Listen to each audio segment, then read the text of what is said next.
नमस्कार. आसावरी किचनमध्ये तुमचं स्वागत आहे.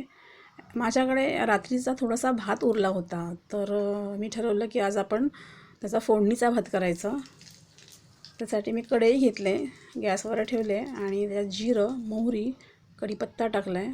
फोडणी थोडी तडतडल्यानंतर त्याच्यामध्ये बारीक चिरलेला कांदा टाकला. कांदा चांगला परतून घेतला आहे.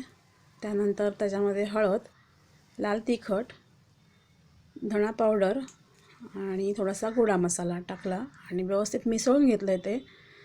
त्यानंतर त्याच्यामध्ये रात्रीचा जो भात उरला होता तर तो व्यवस्थित फोडून घेतला आणि तो त्याच्यामध्ये टाकला आहे आणि तो व्यवस्थित मिसळून घेतला आहे, चांगला परतला आहे. त्याच्यानंतर त्याच्यामध्ये चवीनुसार मीठ टाकलं आहे आणि बारीक चिरलेली कोथिंबीर टाकली. व्यवस्थित परतल्यानंतर त्याच्यावर झाकण ठेवून एक 5 मिनटं त्याला वाफ दिले. वाफ दिल्यानंतर आपला भात रेडी झालेला आहे.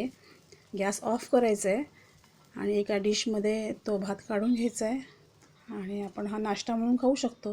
तुमच्याकडे सुद्धा असा भात उरला असेल तर तुम्ही तो असा फोडणीचा भात करून नाश्ता म्हणून खाऊ शकता.